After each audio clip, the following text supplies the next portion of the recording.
Hey friend, are you single and you planning to get married, planning on getting married and all of that?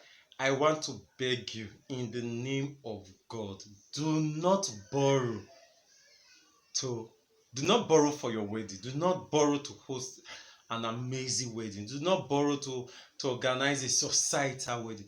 Do not borrow for your marriage. Stick to whatsoever you can fund yourself without borrowing. I know why I'm saying this. I know why I'm saying this. So, in fact, according to what somebody said, he said the only thing that is important after the day of your wedding, the only thing that is important is your photographs. So the thing is, but get a good photographer, somebody who can record the moments for you in a good photographer that will just give you good memories of the particular event. And even at that, do not still borrow for photography. Do not borrow. And I'm saying this as a counselor and I'm saying this as a lawyer, right? We have seen many situations where we are contracted to sue a couple, to write to a couple for wedding bills that they were yet to set off. In fact, we have seen situations of people, even after having their first kid, having their second kid, they are still owing wedding debts. It does not make sense. It's not general, right? Money is one of the things that lack of money causes serious stress in marriage. Serious stress in marriage. Whether you're married or not, you agree that lack of money causes serious stress, right?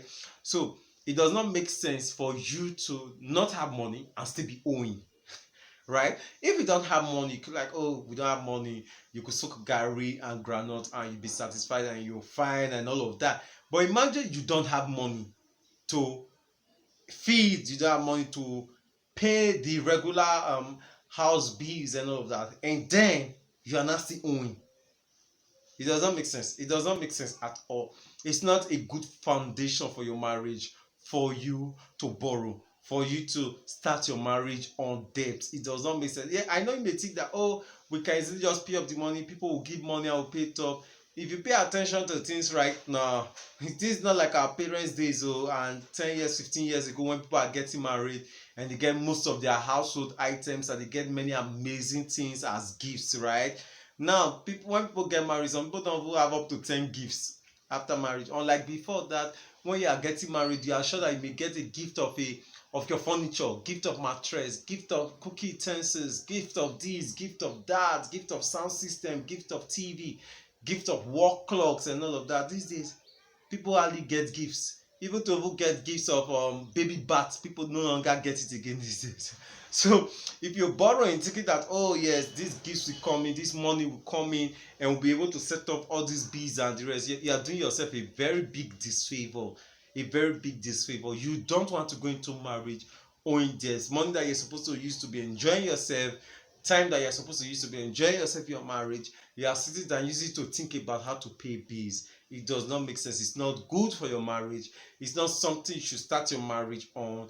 Don't pay bills. Don't pay don't go into marriage with debt. Interestingly, I thought that with the pandemic, pandemic we would have learned, like, right, we would have learned how to do simple marriages and simple events, because during the pandemic people had to start doing only weddings with just 10 guests, with just 5 guests, with just all of that. But these days it's like immediately after the pandemic we did not learn anything, because people have returned back to the 1,000, 2,000 guests, 700 guests and the rest. Like, what did you learn during the pandemic? You're supposed to receive thanks now, right? So don't. I'm begging you. Now, I mean, they beg you now. And I mean, they beg you. And the reason why I'm saying this is because I'm saying based from experience as a counselor, people who have come for counseling or problems in their marriages caused by money, most of this money having been debts that arose from the wedding ceremony, and also from matters where we have to defend people or we have to pursue people, we don't have to sue people to recover money spent during the wedding. So please, this is me, a counselor, this is me, your lawyer, advising you, do not borrow for your wedding. Whatsoever you have, set your budget around it. If any person is not happy with it, that's fine. They should understand and the rest. You can limit the number of people that will attend based on what you have. Don't be afraid to displease people. Don't be afraid to displease people. You cannot even please the whole world. No matter how much you spend, you will still not please everybody. So why not just kukuma in Nigeria English? Just choose to displease people so that you will be sane. Because at the end of the day, when your marriage is going to face all those issues, you're unable to pay your house rent after the wedding, you're unable to feed, you're unable to do this and that. When those problems start coming, all those who ate your wedding food and all those who attended it at that tush venue will not be there to support you financially. Oh. Now me they tell you now, they will not be there. So right, do not borrow. Just cut your coat according to your cloth, and if your cloth cannot sew a coat, use it to sew any ankara top or any top you can sew.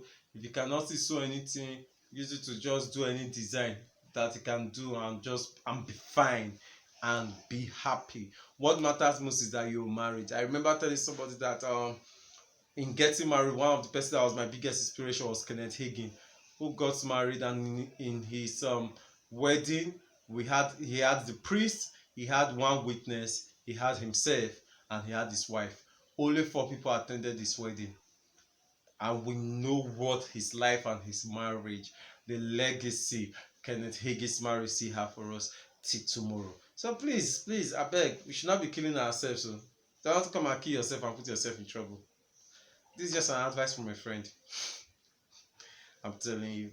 Well, you could drop a comment in the comment section. I will respond to it. Send us a message. Send us a WhatsApp message. I'll respond to it. Share this with your friends so that they get to learn the same things that you are learning. My name is El, and I'm alright. You rock.